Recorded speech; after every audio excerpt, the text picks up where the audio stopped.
कथा से हमें एक शिक्षा मिलती है कि जब देवर्षि नारद इधर उधर की बातें कर रहे थे, घर परिवार की बातें कर रहे थे, तो 1% भी अपने घर की कोई बात बताने का उनका अंतर मन नहीं था। केवल एक ही बात, नारद जी ये सब बातें तो बाहर की हैं, मेरे घर की नहीं है। हाँ, मेरे घर में ऐसा नहीं होता है, हम दोनों में बड़ा प्रेम है, बहुत प्रेम है। नारद जी बोले मैया कबो बाबा क्रोध ना करे, लड़े ना है कबो, कबू ना लड़े। माता जी बोली कभी लड़ना जानते ही नहीं, इसीलिए तो मैंने उनका नाम रख दिया है शंकर से क्या, भोले भंडारी। जय जय। सीधे साधे ज्यादा पतिदेव हो ना तो बोले हमारे वो तो भोले भंडारी हैं, ज्यादा सीधे साधे हो।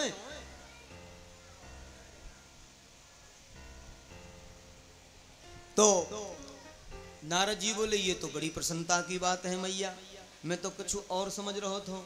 तो मैया ने कही देखो बाबा ये सब इधर उधर की बात करने से कोई फायदा ना है, कछु भोजन प्रसादी को समय है और आप कछु भोजन प्रसादी पाओ। नारद जी बोले मैया भोजन तो फिर काउद ना पाएंगे। नारद जी बोले ऐसी कौन सी बात कहूं जो इन्हें क्रोध आ जाए, बात बन जाए हमारी, कौन सी बात कहूं, क्या सो इनको क्रोध आ जाए।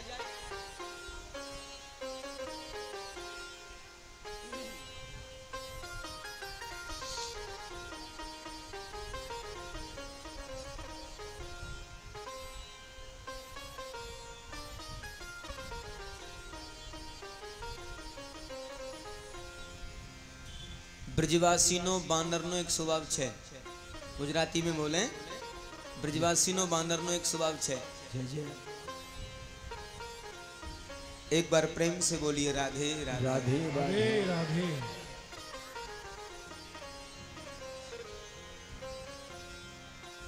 तो देवर्षि नारद ने जब कहा मैया ये तो बड़ी प्रसन्नता की बात है कि आपके यहाँ किसी प्रकार की कोई ऐसी समस्या है ही नहीं।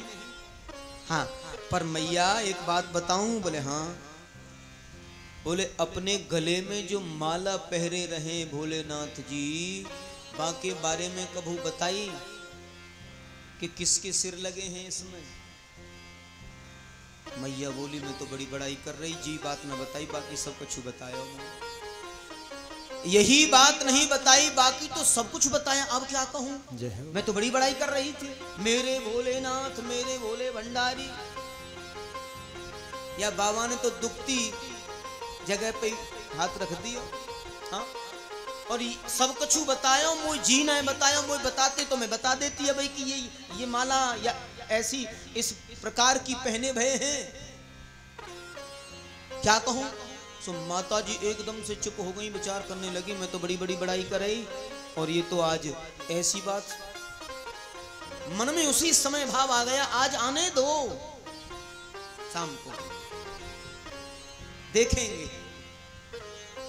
क्रोध जैसा भाव हुआ, विचलित हो गई माता पार्वती। अब तो बाबा नारद बोले बन गो काम, चलते बनो राम। हाँ जो करना था वो कर दिया।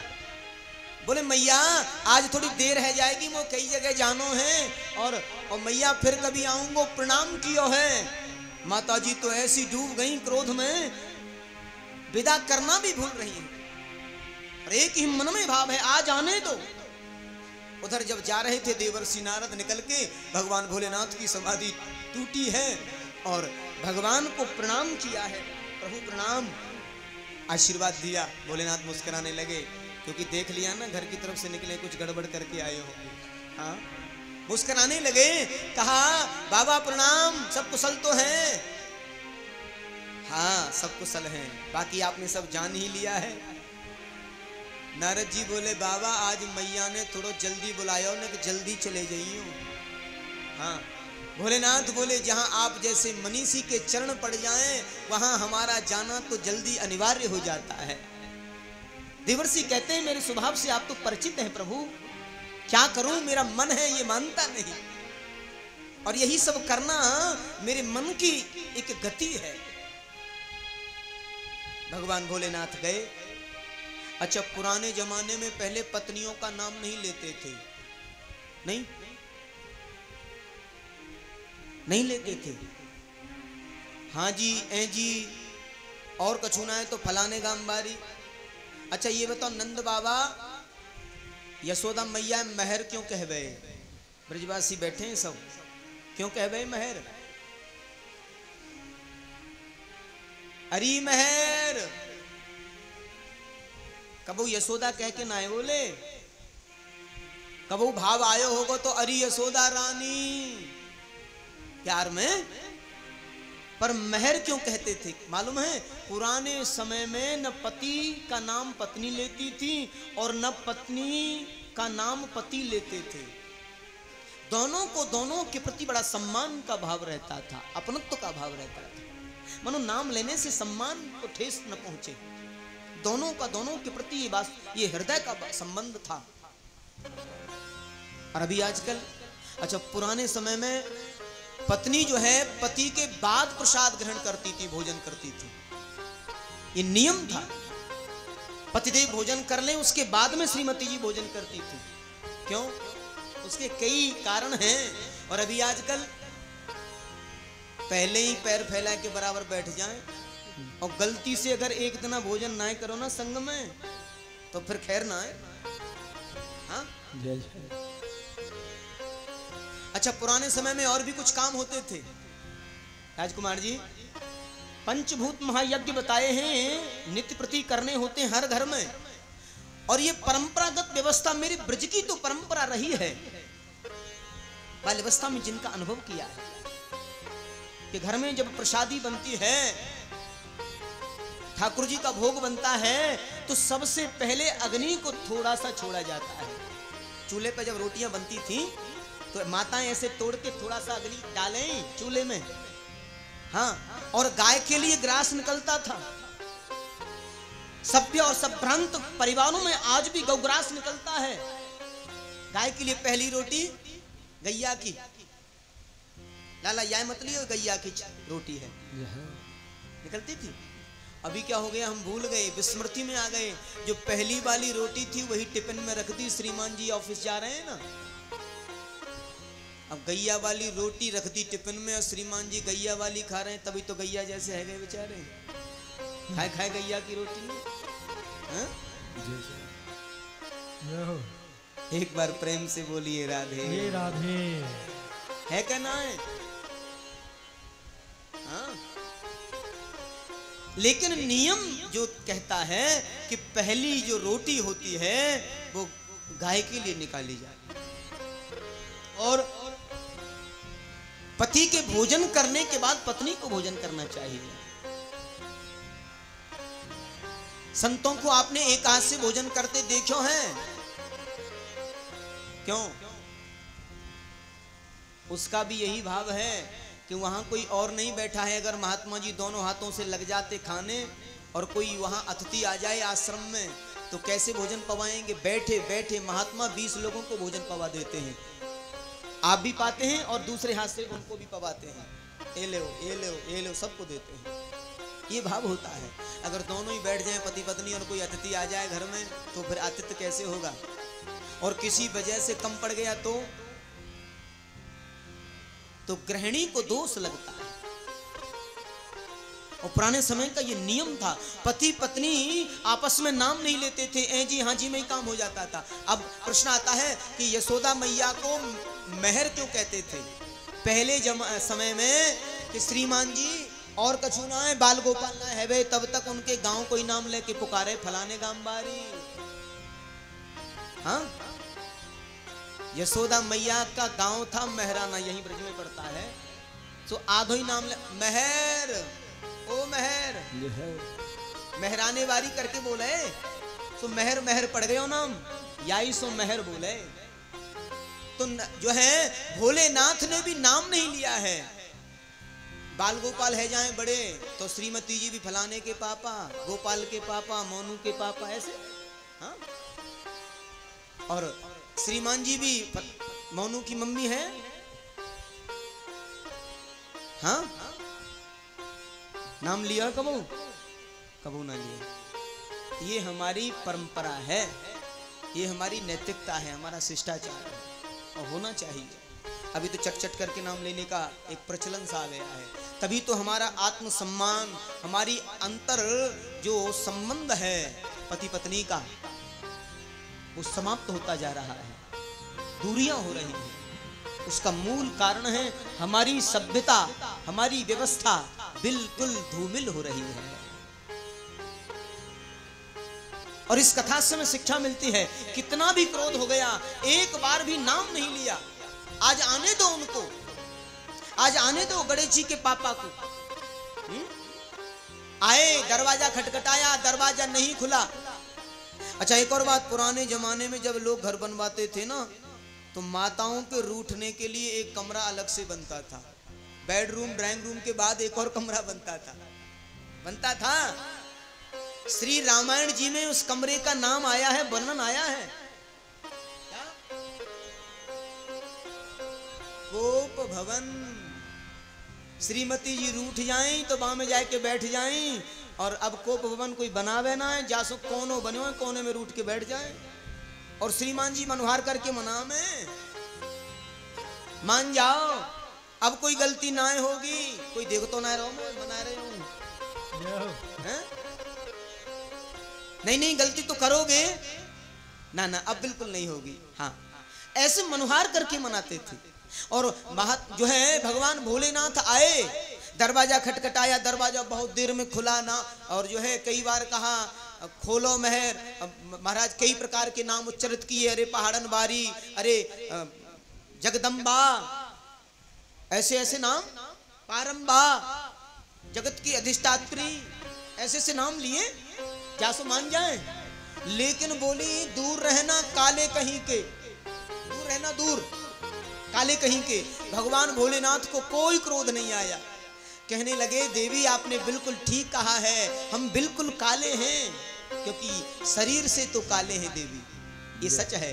लेकिन काले भी देवी दो प्रकार के होते हैं, एक होते हैं शरीर से काले और एक होते हैं मन से काले। मैं शरीर से जरूर काला हूं, लेकिन मन से काला नहीं हूं।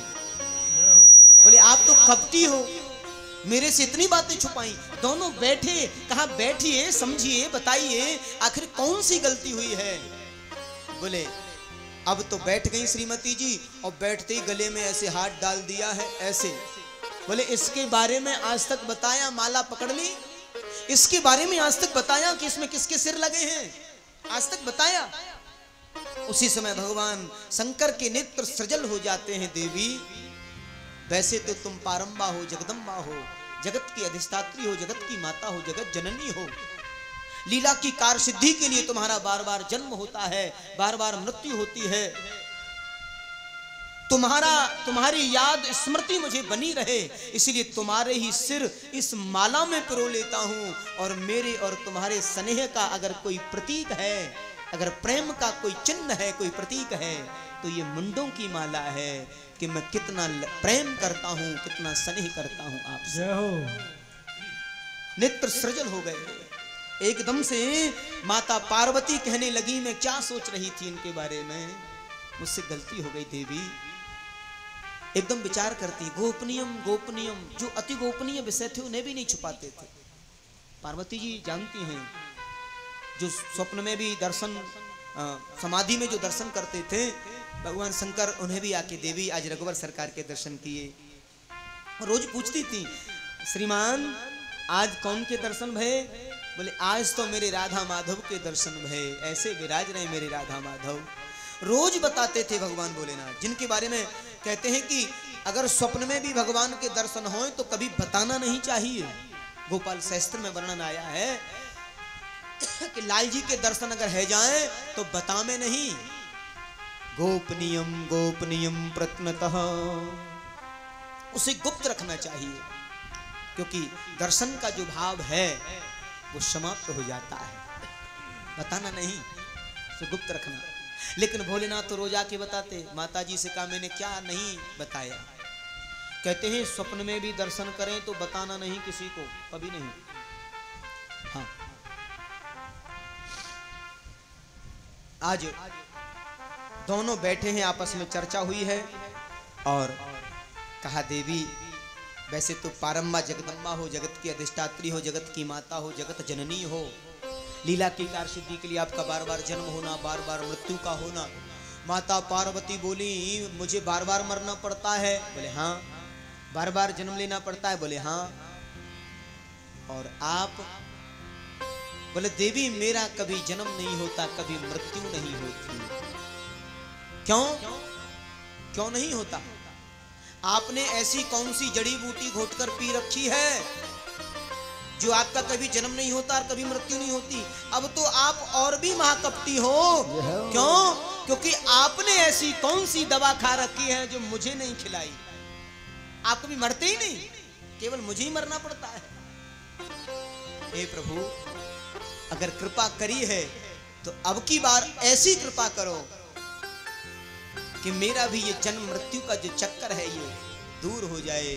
भगवान भोलेनाथ कहते हैं देवी मैंने अमर कथा का पान कर रखा है, मैंने अमर कथा का पान कर रखा है। इसका श्रवण करने के बाद में जीव का कभी जन्म नहीं होता, कभी मृत्यु नहीं होती है। उधर माता पार्वती भाव रखती हैं और भोलेनाथ कहते हैं देवी आपका अंतर्मन अगर ऐसा है तो इसके कुछ नियम हैं। तो यहाँ भागवत के कुछ नियम बताए हैं और कहा देवी मैं जब भी कथा सुनाता हूँ समाधि भाषा में सुनाता हूँ, आप सुन रही हो या नहीं सुन रही मुझे कैसे पता पड़ेगा? तो हिंदी में हाँ जी और संस्कृत में ओम। पुराने समय में जब कहानी आदि जब सुनाते थे ना, दादा दादी नाना नानी, अभी वो कहानी वानी वाला समय तो चला गया, अभी तो मोबाइल वाला समय है, बात करने के लिए भी समय कहाँ है। वो समय था जब लोग कहानी सुना करते थे और जब से ये कहानी चली गई तब से हमारी संस्कृति में बुजुर्ग माता पिता उनके द्वारा जो हमें संस्कार मिलते थे वो भी हम उनसे दूर हो गए। वास्तव में कितना संस्कारित समय था, दादा दादी नाना नानी सबके संस्कार मिलते थे, सबसे बात करने का अवसर मिलता था। अभी अगर कोई चला भी जाए ना तो कोने में बैठे बैठे बच्चे लगे रहते हैं, कोई सुनने को तैयारी नहीं। और सबसे बड़ी विडंबना संस्कार विहीन होता हुआ जा रहा है मेरा समाज। सैटेलाइट ने ऐसी गंदगी परोसी है समाज में, बहुत सारी चीजें बहुत अनिवार्य हैं, लेकिन कब कौन सी वस्तु की आवश्यकता है उसका प्रयोग किस समय हमें करना है यह निर्धारित करना पड़ेगा। हमें कब कौन सा कार्य करना है यह निर्धारित करना पड़ेगा। बहुत बड़ी चिंता का विषय है। हमारी आने वाली पीढ़ियों के लिए बड़ी चिंता का विषय बना हुआ है। बच्चों का ध्यान शिक्षा से दूर हो रहा है, केवल सैटेलाइट से जुड़ रहा है। हमारे बच्चों की स्मरण शक्ति क्षीण हो रही है, समाज में विकृतियां आ रही हैं। इसका कारण किसी भी वस्तु का अगर दुरुपयोग होता है तो निश्चित उसके नुकसान हमारे सामने आते हैं। हमें प्रयास करना होगा, समय का सही सदुपयोग करना होगा और समय समय पर जो सुविधाएं हमें मिली हैं उनका अनुभव करना होगा, अति नहीं। क्योंकि लिखा है अति सर्वत्र वर्जते। किसी भी वस्तु की अगर अति हो जाए तो वो वर्जित बताइए जी। तो पुराने समय में जब कहानी आदि बोलते थे ना तो बोलते थे भैया तू हुंकरा भरेगा तो ही सुनाऊंगा, नहीं तो मैं काय को सुनाऊं। हाँ, आप राधे राधे बोलोगे तभी तो सुनोगे, प्रेम से कहो ना राधे राधे। बागंबर पर महादेव जी बैठे आसन मार, अमर कथा जब लगे सुनाने, गौड़ा को त्रिपुरार उमा के पड़ गए सोता, ठुकरा दे रहो तोता, उमा के पड़ गए सोता, ठुकरा दे रहो तोता। देखिए ये भजन हमारे ब्रजवासियों ने ही बनाया है और ब्रज की भाषा में बनाया है, बड़ा सुंदर भजन है ये। बाघंबर पर महादेव जी बैठे आसन मार, अमर कथा जब लगे सुनाने, गौरा को त्रिपुरार उमा के पड़ गए सोता, भूख राधे रहो तोता, उमा के पड़ गए सोता, भूख राधे रहो तोता। भोलेनाथ शंकर ने गौरा को कथा सुनाई, भोलेनाथ शंकर ने गौरा को कथा सुनाई। अब ये जो कथा सुनाई है ना, ये ऐसी सुनाई है भगवान भोलेनाथ अमल भक्ति के माध्यम से। अमल भक्ति में भी अमल भक्ति अनुपम है, जिसका हमारे लोगों ने उल्टा अर्थ कर लिया। बोले भोले बाबा ने बूटी डाल ली होगी थोड़ी सी चना मटर, इसलिए अमल हो गए थे। अमल भक्ति बताई है, महात्मा लोग अमल करते हैं और बाबा ने भी अमल किया है, भक्ति का अमल। कैसा भाव? और बाबा सुना रहे हैं, भोलेनाथ शंकर ने जब कथा सुनाई, कथा हुई ना पूरी जब नींद उमा को आई, कथा हुई ना पूरी जब नींद उमा को आई। भोलेनाथ जी समझ सनाए, भोलेनाथ जी समझ न पाए, तोता की हुंकार, अरे वो तोता की हुंकार, उमा के पड़ गए सोता, भूखरा दे रहे तोता, उमा के पड़ गए सोता, भूखरा दे रहे तोता।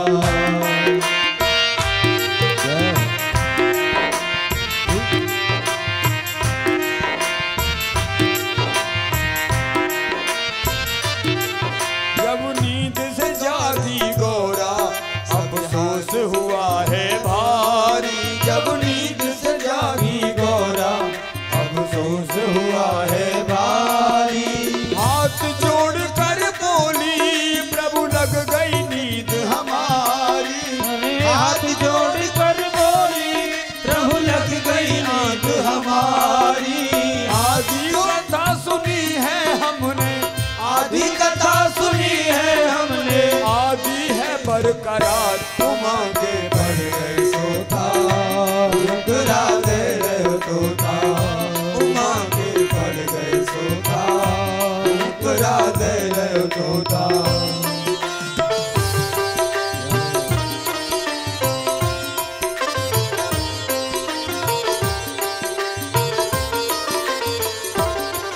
अब कहने लगे शंकर जी, ये कथा सुनी है किसने, कहने लगे शंकर जी, ये कथा सुनी है किसने। अब तो शंकर जी देख रहे हैं ये ओम ओम कौन बोल रहा है। मैंने तो पार्वती को कहा, पार्वती बोल रही है कि मैं सो गई। योग है योग विन्यास, योग की कथा सुना रहे थे और आज पंचम दिवस का विराम किया। सुबह 6 बजे कथा प्रारंभ हो जाती, शाम को 6 बजे विराम और 6:01 पर शाम को अविश्राम गति से नॉन स्टॉप बगैर रुके हुए अविरल कथा चल रही है। हमारे आपकी तरह नहीं, मुश्किल से 3 या 4 घंटे कथा होती है, उसमें भी कैसी हालत हो जाती है, कभी ऐसे और कभी कभी मौका मिल जाए तो सामने पैर फैला के हो जाती है। अब 5 दिन से कथा सुन रही हैं, शरीर में थकान आ ही जाएगी। थकान हो गई और झपकी लग गई, आंखें लग गई। अब सुखदेव स्वामी ने विचार किया, अंडे में जीव का प्रादुर्भाव हुआ, भागवत में अमृत वचन है, और सुनने लगे तो आनंद आने लगा, और आनंद आने लगा तो एकदम कामना होने लगी, और माँ के शब्दों से शब्द मिलाकर बोलना चाहा। माँ ने जैसे बंद किया बोलना, वैसे माँ के शब्दों में शब्द मिलाते हुए सुखदेव स्वामी बोल रहे हैं। क्यों? क्योंकि ये अमर कथा बंद न हो जाए, ये चलती रहे, मैं सुनता रहूं, मुझे आनंद आ रहा है।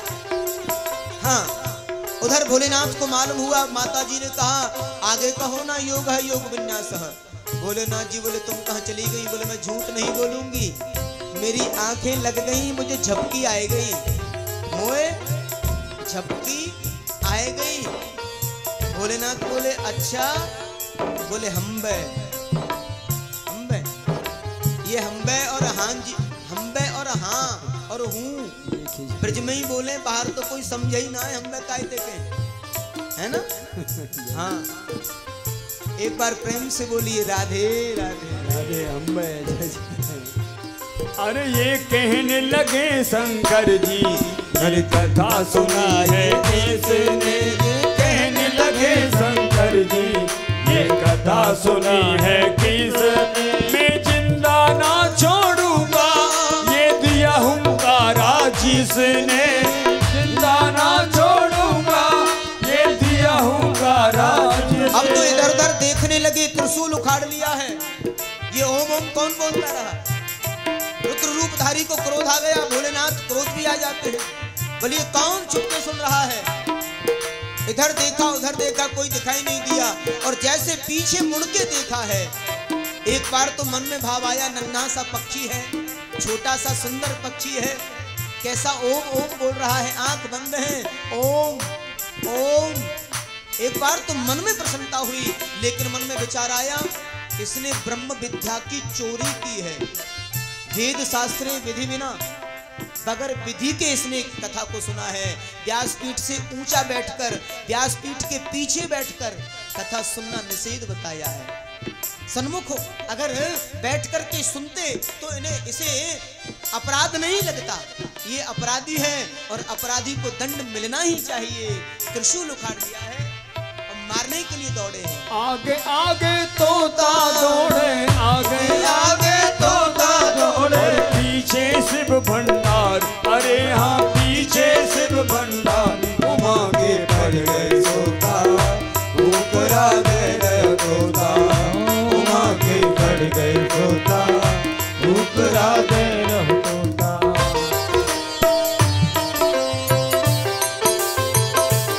अब तो सुखदेव भगवान ने उड़ना प्रारंभ कर दिया और उड़ते उड़ते तोता व्यास मुनि घर आए। कहते हैं कैलाश से जब नीचे उतरते हैं तो बद्रीनाथ धाम पड़ता है, और बद्रीनाथ धाम में समय प्रयास नामक कुटिया है, और उसमें महर्षि कृष्ण द्वैपायन व्यास जी और विटिका देवी नाम है व्यास जी की पत्नी का, विटिका देवी। हाँ, अब तो आपस में चर्चा हो रही थी। विटिका बोली बहुत दिन हो गए, अभी कोई बाल गोपाल नहीं हुआ है। कहते हैं उसी समय विटिका को अंगासी आ गई है। अंगासी, अंगासी में आह करके मुंह फाड़ते ना, आह हैं? उसी समय सुख पक्षी को माँ का वो उदर मिला है। जब उड़ते उड़ते तोता और प्यास घर आयो, उड़ते उड़ते तोता जब वेद व्यास घर आया। वहाँ सोए रही व्यास की पत्नी और गर्भ में जाए समाया, वहाँ सो रही व्यास की पत्नी और गर्भ में जाए समाया। नाम पड़ा सुखदेव जी उसका, नाम पड़ा सुखदेव जी उसका। महिमा अपरंपार, अरे हाँ महिमा अपरंपार। उमा के पड़ गए सोता, मुकरा दे रहो तोता, उमा के पड़ गए सोता, मुकरा दे रहे तोता। बागंबर पर महादेव जी बैठे आसन मां, अमर कथा जब लगे सुनाने, गोरा कोट पुराण। उमा के पड़ गए सोता, मुकरा दे रहो तोता, उमा के पड़ गए सोता, मुकरा दे रहे तोता, उमा के पड़ गए सोता, मुकरा दे रहे तोता, उमा के पड़ गए सोता, मुकरा दे रहे तोता। बोलिए श्री सुखदेव भगवान की जय। ये ब्रजवासी स्वयं अपने आप में पूर्ण हैं। हमारे जैसे दासों की क्या क्षमता है सुनाने की, लेकिन अंतर मन का भाव है। वैसे मेरा मन है कि 3:30 बजे तो 3:30 बजे प्रारंभ हो जाए। ये बड़ा कीमती समय है। हाँ, क्योंकि बहुत कथाएं रह जाती, स्पर्श भी नहीं कर पाते। ब्रजवासी हैं भैया, ब्रजजन ने बोले महाराज फलानी कथा तो रही गई हैं, मेरा प्रयास रहेगा अपराध ना लगे, सभी कथाओं का स्पर्श हो जाए। अभी थोड़ी देर कथा होगी, और उसके बाद में फिर आरती होगी। आइए एक बार प्रेम से बोलिए राधे राधे। उधर भगवान सुखदेव 12 वर्ष तक मात्र गर्भ में वास किए हैं। भगवान भोलेनाथ इधर उधर देख करके लौट जाते हैं और कहते हैं काफी प्रयास हुआ है, 12वीं वर्ष चल रही है। बिटका देवी कहती हैं अजी सुनते हो, क्या शब्द कहा है? अजी अजी सुनते हो, क्या बात है भगवान। ये शब्द होते थे पहले, अजी सुनते हो। हाँ भगवान, काय की कह रही हो? अरे भगवान काय की ये कथाओं से हमें शिक्षा मिलती है। जैसे ही महर्षि वेदव्यास जी ने कहा, बोले मेरे गर्भ से वेद मंत्रों का उच्चारण होता है, उसी समय माताजी ने जब ये कहा कि मेरे गर्भ से वेद मंत्रों का उच्चारण होता है, ऐसा प्रतीत होता है, मेरा मन हमेशा वेद में लगा रहता है। महर्षि वेदव्यास जी कहने लगे जरूर कोई मनीषी आ रहे होंगे, कोई महात्मा आ रहे होंगे, कोई संत आ रहे होंगे। हाँ, लेकिन बोले 12वीं वर्ष चल रही है, अब तो बिल्कुल सहन करने की क्षमता नहीं बची, क्या करना चाहिए? ध्यान लगाया है महर्षि वेदव्यास जी ने, मंत्र विज्ञान का सहारा लिया है।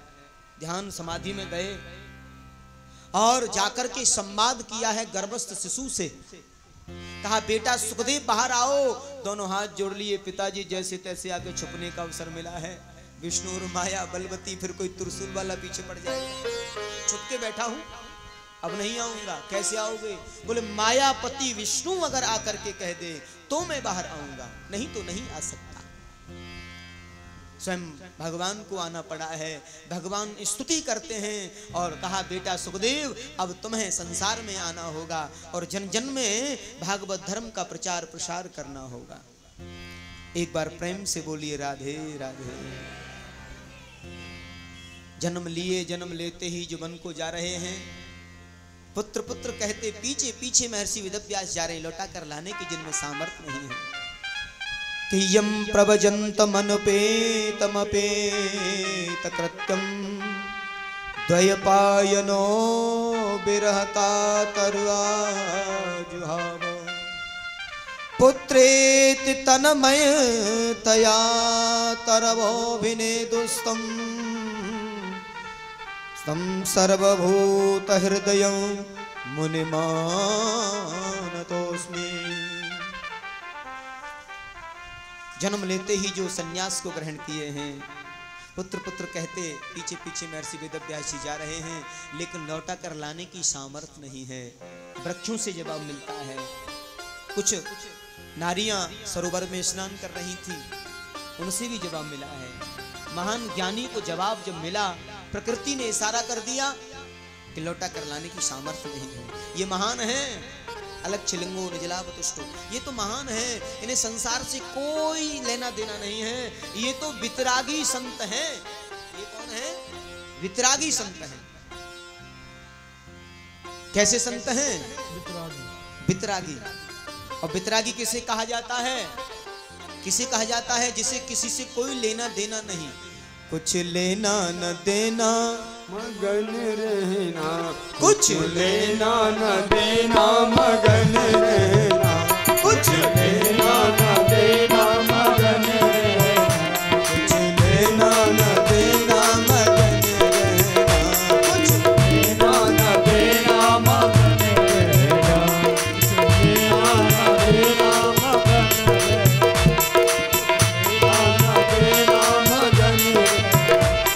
मगन रहना, मगन रहना रे, मगन रहना, कुछ लेना न देना, मगन रहना, कुछ लेना न देना, मगन रहना, लेना न देना, मगन रहना, लेना न देना, मगन रहना। पांच तत्व का पिंजरा बनाया, पांच तत्व का पिंजरा बनाया, पांच तत्व का पिंजरा बनाया, पांच तत्व का पिंजरा बनाया। क्या मैं बोल रही मैं नारे कुछ लेना न देना मगन रहना, कुछ लेना न देना मगन रहना, न देना मगन रहना, कुछ लेना न देना मगन रहना, मगन रहना रे मगन रहना, मगन रहना रे मगन रहना, कुछ लेना न देना